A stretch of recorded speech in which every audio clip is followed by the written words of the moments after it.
Welcome back to the Ed Morrissey Show. Joining us, as always, the Prince of Twitter, the Regent of RedState.com, Andrew Malcolm at AH Malcolm on the Twitterses, and of course, right here at HotAir.com and at RedState.com. He's got some great VIP columns, and it's been a little bit of time since we've had a chance to sit down. So welcome back. Yeah, it's good to be back. I heard that the protesters were gathering last week when we didn't show. Yeah, pitchforks, torches, the whole bit. Yeah, it was one of those Simpson mobs. Well, I was going to say young Frankenstein mobs, but either way.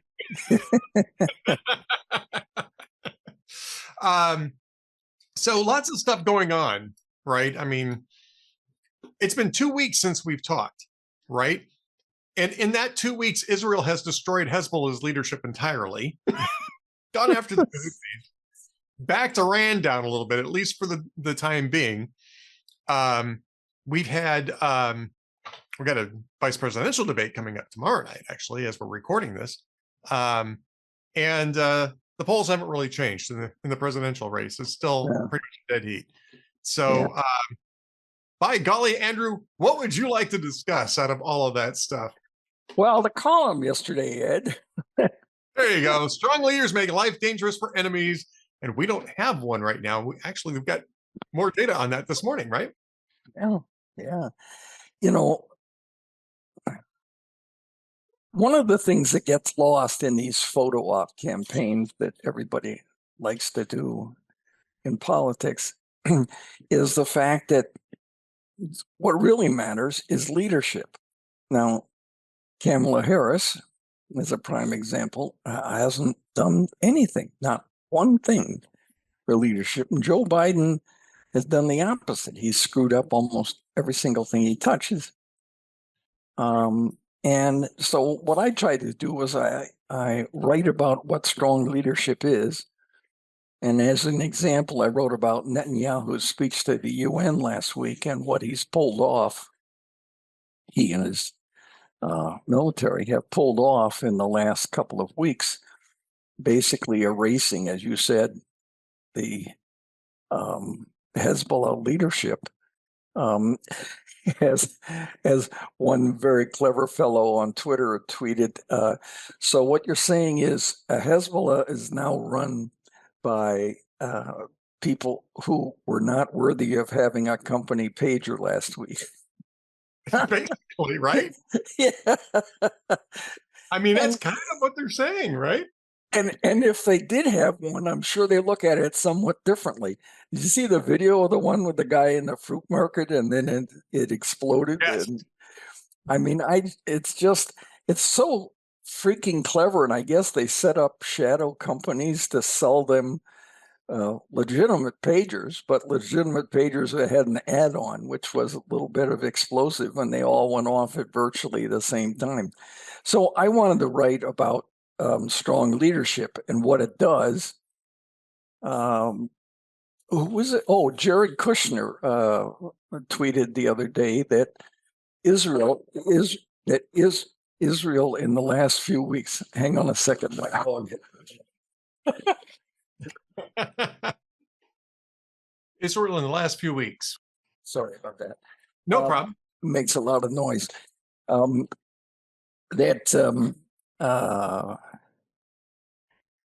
Israel in the last few weeks has what? Oh yeah, that they have eliminated more terrorists on the wanted list than the U.S. has in the last 20 years. Yeah, that's because they actually went after them. Yeah, exactly. And pointing out, as some other writers have since then, that the West in general, especially the U.S., has dealt in appeasement. And then I pointed out the contrast that, I mean, it's a historical fact that in 2008, Russia's Putin annexed 2 provinces of Georgia. In 2013, he annexed all of Crimea and the eastern part of Ukraine. And 2 months after Biden and Harris came into office, he started organizing the full-scale invasion of Ukraine. Now, what people don't often think is there's a 4-year period there, Ed, when none of this shenanigans happened. And that's because Trump was president. And part of being a strong leadership is being decisive, being clear. And he made it certainly clear. He told Mattis, erase ISIS caliphate, and he did. When he warned Syria not to use chemical weapons on their civilian population anymore, they did. And within, I think it was 24 or 28 hours, that airbase was basically erased. Unlike Obama, who drew a red line and then never did anything about it, and Putin actually helped him get out of that pickle. So the point was there's strong leadership. It's not always visible in the sense that you think about it. So right now, the media is consumed with writing about all the photo ops, and we miss that. So I wanted to write about Netanyahu and Trump as strong leaders who are often controversial, often in what's generally regarded as trouble, but they produce. So it's interesting that you say this, because first off, yes, I think that what's happening with Israel, Hezbollah, Iran, the Houthis, I think that's reflective of that. But it's also true in domestic politics, and we're seeing this right now in terms of the response to Hurricane Helene, right? Perfect, Ed. Perfect. Right. I mean, you've got Donald Trump making an announcement this afternoon that he's going to fly his I think it's a 737. No, it's a bigger one, 757, I think. 757. It's a 757. He's going to load it up with relief materials, like water and food and all that kind of stuff and other stuff, and fly into Valdosta, Georgia, in order to deliver it and to check on the ground to see what's happening. Joe Biden, on the other hand, spent the weekend at Rehoboth Beach. On the beach, yeah. On the beach, while this hurricane is hitting, the Carolinas and Georgia and Florida. Now, I want to get back to, I'll get back to Joe Biden in a second. But Donald Trump is going to get on the ground. He's going to take a look around, see what's going on. Yeah, he did. Well, he will. I don't know that he's done it yet, but he did. He did. I saw pictures of him. Okay, so he's gotten on the ground. He's going to check things out, talk to people, boost morale. Joe Biden went from Rehoboth Beach to the White House. Kamala Harris went from a fundraiser in Las Vegas. Again, it's a campaign, right? I'm not saying that she shouldn't be on the campaign trail, but this is a real opportunity, right? This is not a... Oh, yeah, absolutely. It's perfect opportunity. It's not an earthquake. It's not some sort of, terrorist attack. Thank God. It's nothing like that. This is a massive hurricane that they knew about for days, right? That was originally going to devastate Florida and did do some damage in Florida. But what did Ron DeSantis do?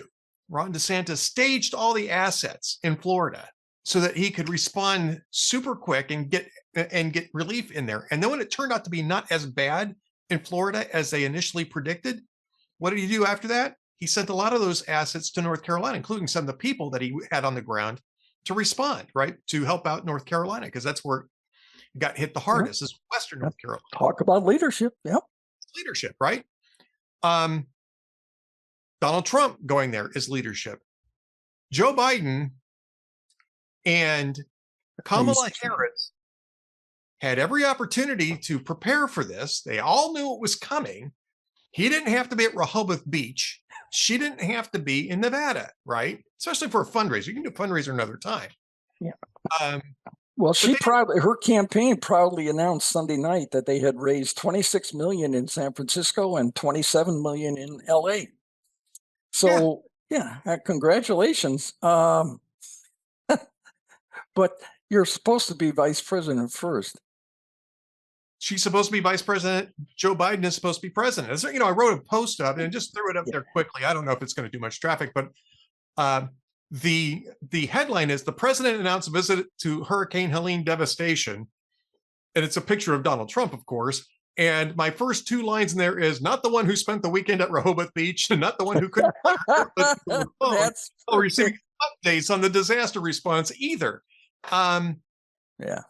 This is what being president looks like. And Woody Allen once said that it's a couple different ways of putting this, but 80% of success is showing up, 80% of life is showing up. Well, 80% of leadership is showing up. I can guarantee you that it's at least 80%. You got to show up. And it's not even the first time this has come up. This happened 2 years ago with East Palestine, Ohio, the derailment that took place in East Palestine. I forgot about that. And Joe Biden had an opportunity to go to East Palestine in the opening days of that disaster. So did Pete Buttigieg, by the way. And this is a transportation-related disaster, right? It's a derailment. It's a train derailment. And that's Pete Buttigieg's jurisdiction, if you will, or his portfolio. And neither one of them showed up. So Donald Trump, 19 days later, shows up in East Palestine, brings some aid, does the same thing, brings water and all this kind of stuff, and goes out and shakes hands and greets people and tells them they're not alone. The country's with you. We're going to make sure you get what you need. And the next day, Pete Buttigieg showed up. Yeah. And do you know how long it took Joe Biden to get to East Palestine? Yeah. Terrible long. It was another year before Joe Biden set foot in East Palestine, Ohio. What's what you get for being a red state? Well, and that's what Donald Trump was sort of intimating today, is that they're not paying attention to this because it's a red state area. North Carolina, Western North Carolina is quite Republican, and I don't know that that's the case. I think that they're just incompetent. But they're certainly politically incompetent. Joe Biden comes back from Rehoboth Beach. Did you see that clip with him coming back from Rehoboth Beach today? No. It was from last night, right? He's on the tarmac. He's getting out of his vehicle, right? And reporters are shouting questions to him about what's going on in the Middle East. And the first question is, has Netanyahu gone too far? I think that was actually the second question. The first question was, are you going to be sending more troops to the Middle East? Second question was, has Mr. Netanyahu gone too far? And now he's staring at these guys. And at that question, he kind of starts to turn around, starts walking towards them. The third question was something to do with what's going to be your response to the strikes in Yemen. So you haven't seen this, right? Right.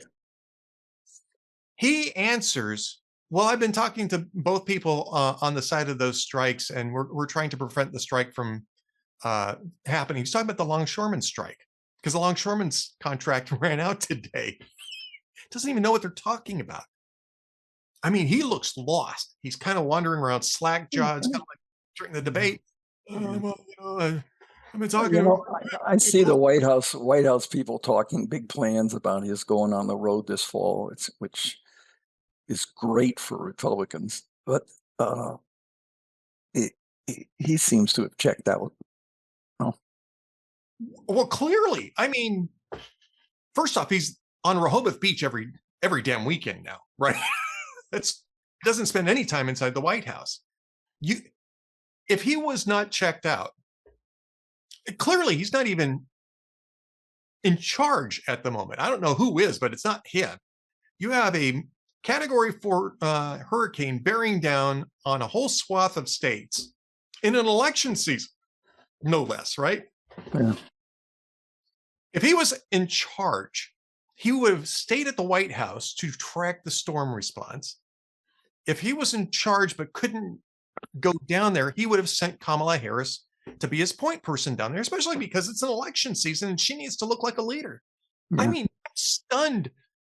Andrew, I'm completely stunned at the political incompetence. I'm not even talking about the emergency response incompetence, because that's a whole other thing, but just the political incompetence. Yeah. I mean, Ron DeSantis understood it. Roy Cooper, who's a Democrat governor in North Carolina, he understood it. He was out there talking about, we're going to try to get stuff out to you. It's terrible. We're going to, this is going to be awful. We really need to make sure we're organized. He may not have been terribly well organized, but at least he understood the politics of it. He understood that he had to show up. These guys are literally mailing it in at a point in time when they're supposed to be demonstrating that they're the serious leaders. I mean, if you're not going to do that during an election cycle, the last 7 weeks of an election cycle, if you can't show up for that, I mean, it's astounding to me. Absolutely. Give you another example. Barack Obama goes to New Jersey during Hurricane Sandy. And I believe that was 2012 during the election season. Yep. Right? And I know got the big hug from the big guy, Chris Christie. Yeah. So talk about that. You're right. Yes, that's that. Yeah. And that was the Republican governor in 2012. He was so happy to have a Democrat come there, and it was a terrible hurricane. I mean, it was really bad, and that produced the meme of Christie in his lawn chair, sitting on the beach, sitting everywhere that they could Photoshop it in. And Obama showed up. Now, Biden is supposed to be his mentor. I think Biden is lost. I mean, and so are we. We've got, what, 120 more days or something like that until he's gone. It's just... he's already well, yeah, he's already gone mentally, and she's not doing much. And, if you were an adversary of the United States, well, number one, you do everything you can to make sure that she gets elected.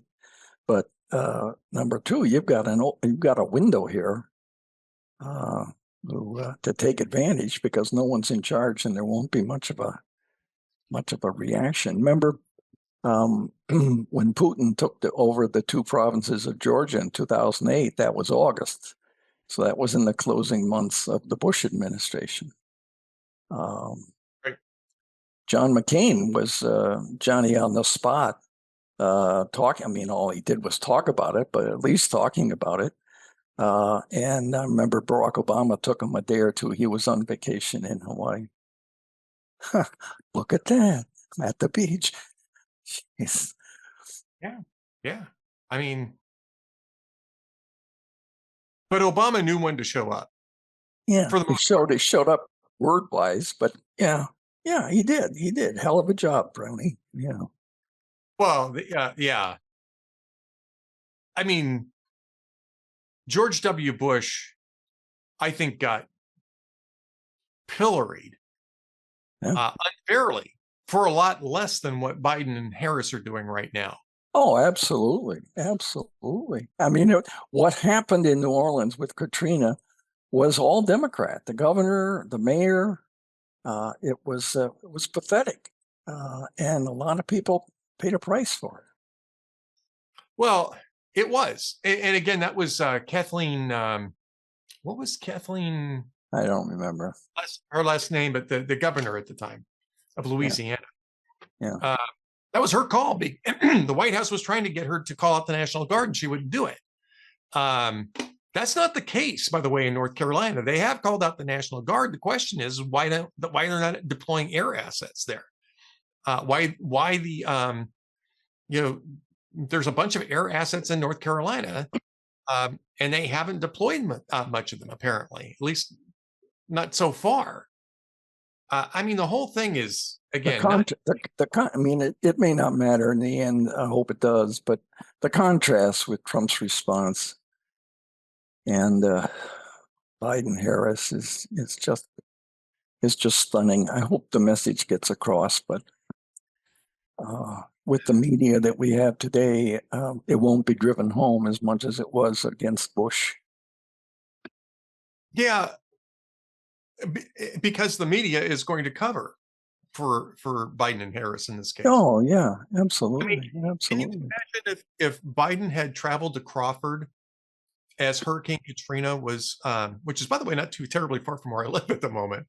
Can you imagine if he had traveled to Crawford a couple of days before Hurricane Katrina made landfall and wasn't in the White House? Yeah. And it was You know, golfing on the golf course during that. I mean, Oh, never.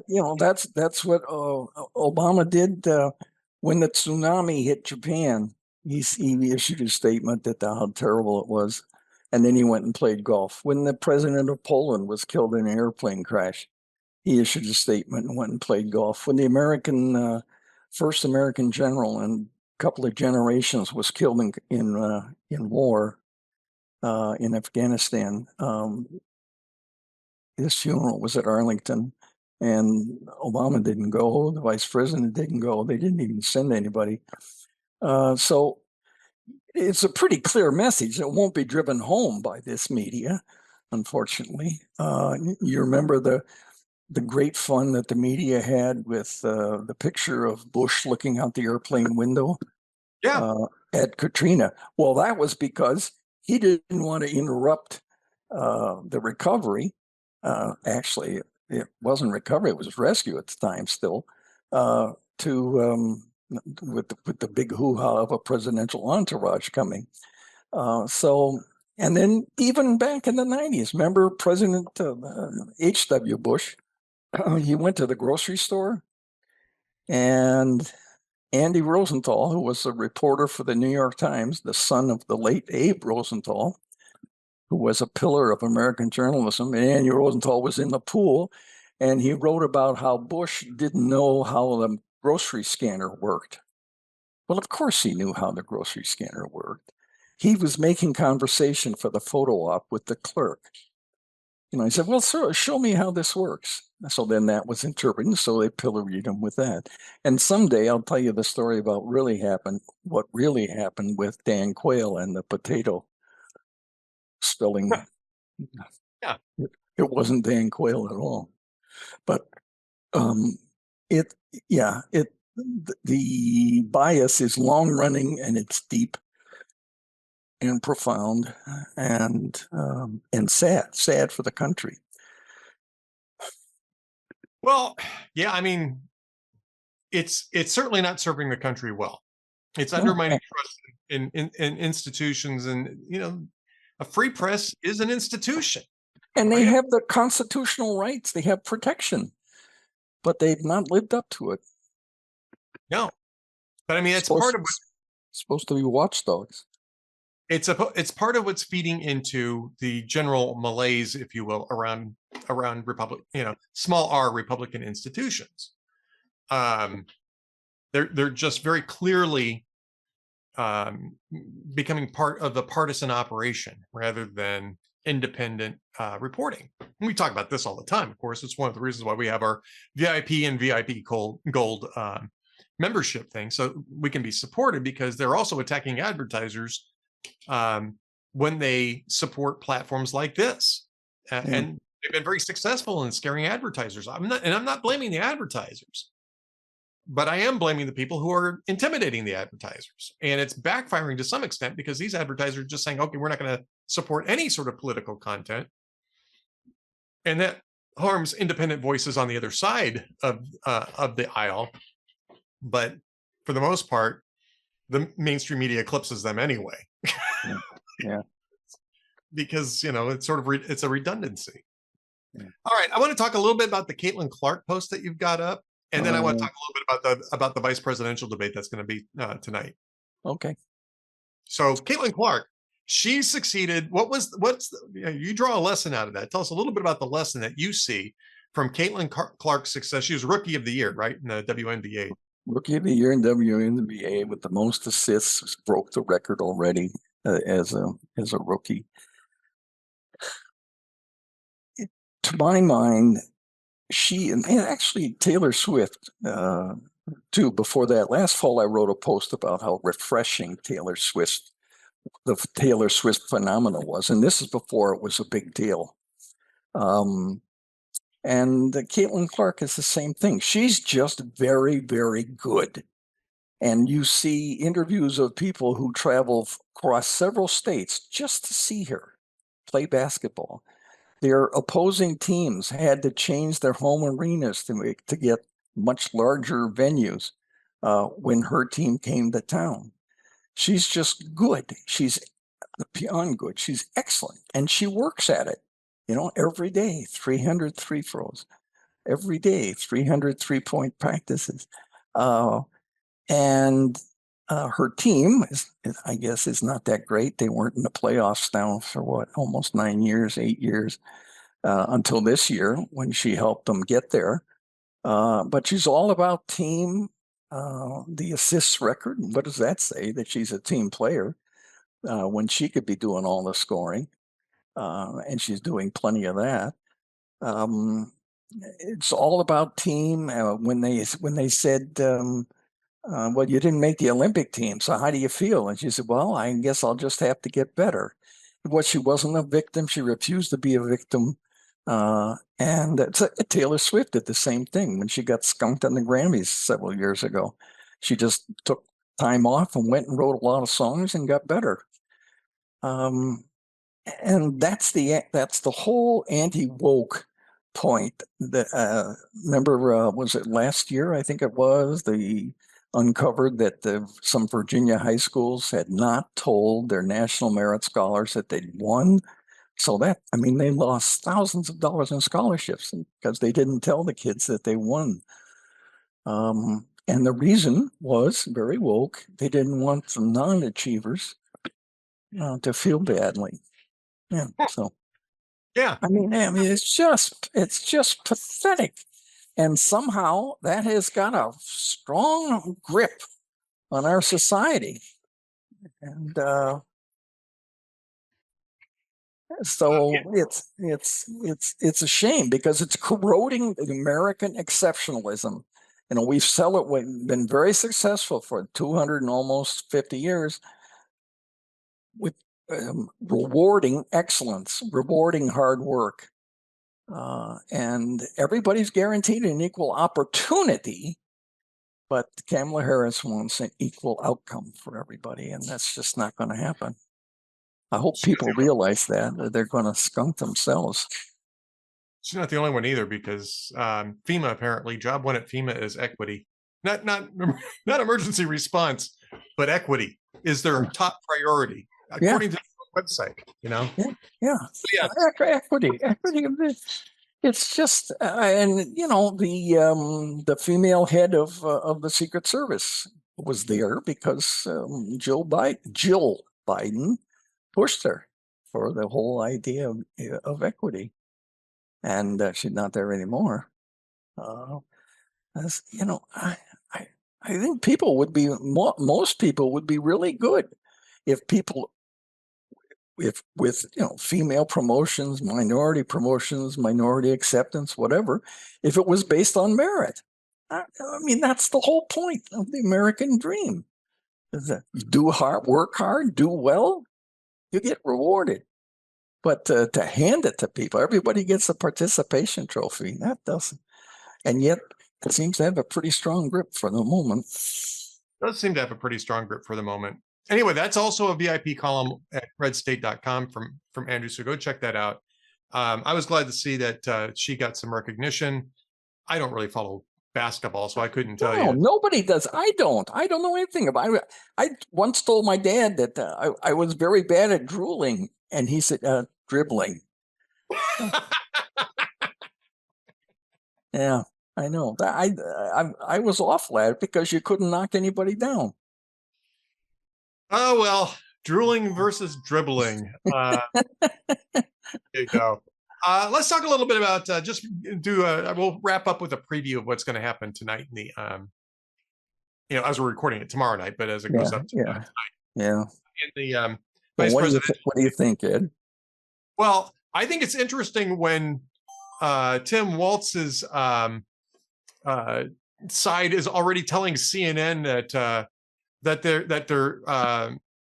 Tim Walz is extremely nervous because he's very bad at this, and that he wasn't trained to debate. He was trained as a teacher. Yeah. And then they say, well, this isn't about setting expectations, which that translates to this is all about setting expectations. There's no reason why you go to CNN with this unless you're trying to set expectations. Exactly. And that's why, when Trump that kind of backfired a little bit. But before the Trump Harris debate, he was saying how awful she was. No, no, you don't do that. You say, oh, look, she did debate in 2020 and she did well and she's been vice president for all this time. She should be really good and we'll have to be good to match it. You know, you don't hear any football coach say, oh, these guys in Miami, they're patsies. We'll just blow them out. I mean, it's idiocy. So, Yeah. yeah, you want to say how good, how really good your opponent is, and then if you win, fine, and if you don't, people aren't surprised. It's just common sense. Well, first off, I think we learned from the one presidential debate that apparently we're going to get in this cycle, that voters just aren't really that interested in debate scoring. They're interested in finding out where people are at on issues. And Kamala Harris may have won debate points, and I think she did. I think she, Yeah. did okay in that sense, but she didn't have anything to say, right? And voters noticed that. I mean, and there were. I hope so. Well, I mean, there were the focus groups afterwards that came out and said, I didn't hear anything from her that makes me want to vote for her. And certainly the polling hasn't shifted in her direction since that debate. It's been. No, but it shouldn't be even this close. I agree with you. If people look at the talent and the promise and the record, just the record alone, I haven't been a big Trump fan, but geez, that choice, that's a pretty easy one if you think about it. I agree with you. I think it's an easy choice. And also I was hoping that Republicans would choose another direction. They decided not to do that. And that's a voter choice. Overwhelmingly, they didn't want to change directions. So, I mean, it's not even, that part wasn't even close. But so that's your choice. You've got Donald Trump or you've got Kamala Harris. You got the guy who's actually going to the disaster area, bringing relief aid and talking to the people on the ground on his own dime. On his own dime. And you've got the two people who actually have government resources to do the same thing, who stayed on the beach and stayed in Nevada rather than get prepared for what was coming over the past weekend. And look, I mean, again, I just again compare this to what happened with Katrina in 2005 and how people were furious at George Bush for not landing the plane there, for not personally taking a look at what was going on a couple of days after the hurricane had hit. This is the same time frame now. And you've got Joe Biden in the White House after having vacationed all weekend long, and Kamala Harris going back to Washington, D.C., rather than going to either one of them going there. And Associated Press reported a little later on, well, they're going to go there when their presence isn't disruptive. Yeah, which is what Bush did. Said the same damn thing, right? Yeah. So I think, when I'm looking at this debate tomorrow night, I think first off, that's going to be a big talking point. I think Vance is going to bring up East Palestine as another example of this. I think Vance is probably revamping his debate prep to address this. But, I think the big key in this, because this is CBS, and CBS has promised that they're not going to do any fact checking during the debate. They're going to leave the mics up so they can the two candidates can fact check each other. But I think there's two keys going into this. Both of them are, well, one of them is really primarily Vance. The second one is both. First off, I think Vance has to reframe questions that are cooked, right? I mean, ABC News, David Muir and Lindsay Davis did this an awful lot to Donald Trump. They kind of cooked questions, and Trump just responded to the questions. For the most part, he didn't say, that's not, you're framing this in the wrong context. Here's the question you should be asking. And Vance is pretty good at that. He's quick on his feet. So when did you stop beating your wife? Yeah, I mean, that was sort of ABC's approach to Donald Trump. They were fact checking him in real time. And I think Vance is going to be watching for that. And the first time that they try it, I think he's going to rip them to shreds over it. But he's generally a fairly positive guy. He comes across well on camera. Tim Walz isn't. Tim Walz Tim Walz is Grandpa Fudd. Um, and I think he's my age. And he looks like 15 years older than I am. And I mean, the guy looks like a crank, right? And he comes across that way and he gets angry. I mean, did you see the clip with him flipping off people at the football game? Yeah. Isn't that, that's so vice presidential. God, people are going to boo you. Get used to it, man. People boo Trump all the time. He doesn't flip people off when they do. It just comes with the territory. And why would you flip off college students? I mean, what's that about anyway? So I think the key for Vance is to get under Walz's skin and make him angry. Yeah. It's actually kind of the opposite, right? Yeah, that's right. That's Strategy. right. Make Donald Trump angry. I think Vance can get under this guy's skin and make him angry and get him to look ridiculous. And normally, Andrew, I would say vice presidential debates really don't mean much. Yeah, no, this one, man. This one might. It's the last one that we're going to get. Normally, there'd be another presidential debate after this, and there's not going to be one. So this is the last impression that voters are going to have head-to-head between the two tickets. It might have a little bit of impact on voter decisions. Maybe not a lot, but some potential impact. And so I think, Vance is going to defend Donald Trump. I think Walz is going to be on the attack. I think Walz is going to attack Vance for being a phony. That was part of the CNN thing with the, I wasn't trained to debate, and Vance was trained to debate, and so he's not really an Appalachian kind of guy. Blah blah blah blah blah. He was a writer. He was in the military. He went to law school. He mostly, though, I don't even know if he ever litigated, which is where you would debate in the legal sense. I don't know that he was ever a litigator. Instead, he wrote a book, a memoir. It became very popular, and he spent most of his time doing that. So, the whole trained for debate. I mean, Walz has run for office, every 2 years, 2006, 2008, 2010. Well, 2006 and 2008 for Congress. Oh, no, 2010, 2012, 2014, 2016. So he had 6 terms in office. He ran 6 times for Congress out of Minnesota 1. Then he's run 2 gubernatorial campaigns. This is Vance's second election cycle. Yeah. And that's it. He ran for Senate once, and now he's on the ticket. So is Walz's term limited? I believe so. Yeah. I believe so. I couldn't tell you for sure. I probably knew this at one point in time whether or not Minnesota had term limits. I think there was just a functional term limit for Tim Pawlenty, who was Walz's predecessor, that he wasn't going to get reelected again. Mm-hmm. Even if he had the opportunity, I don't think he would have won a third term, which is a shame because he was a good governor. But the state just got too progressive. Isn't that interesting? It's just how, well, of course, it's always been leaning that way. Of course it has. Yeah. Always been. It's been a blue state forever. I mean, the last Republican to win the state was Richard Nixon in the presidential election. The last Republican to win the state was Richard Nixon. And it's the only state that Mondale won in '84. Yeah. And Tim Pawlenty's actually the last Republican to win a statewide election. He was the only Republican in that cycle to win a statewide office. So, and that was in 2010, I believe. So maybe Pawlenty ran in 2014. Yeah, or to me, Walz ran in 2014. Yeah, that's what I think. That's what I calculate. 2014.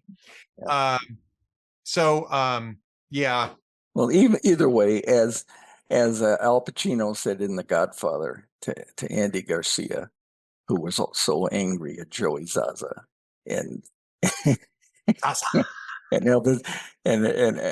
Al Pacino said, Joey Zaza's a pazzo. I don't know what a pazzo is, but it's not very good. All I can tell you, I mean, I know a little Italian. I don't know what that means, but it's not a good thing, apparently. That's right. It's a putz. I think it's an Italian putz. An Italian putz. There you go. He's an Italian putz.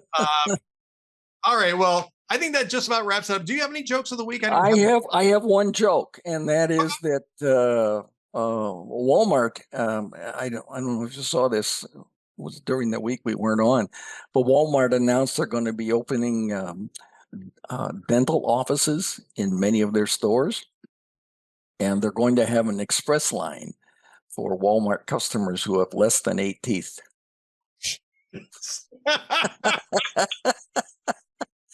going to get letters, Andrew. We're going to get letters on that joke. I'm just tell you that right now. That's funny. That's hilarious. That's a good joke. Oh, well, on that note, the Prince of Twitter, the Regent of RedState.com. Follow him on the Twitter X platform at AH Malcolm. And we're not going to have a show next week because we're both out next week. And then we're coming back in 2 weeks. So we'll have lots to talk about in 2 weeks. But Andrew, in the meantime, have yourself a great week off and we'll catch up then. You too. Thank you. And thanks, everybody. See you then.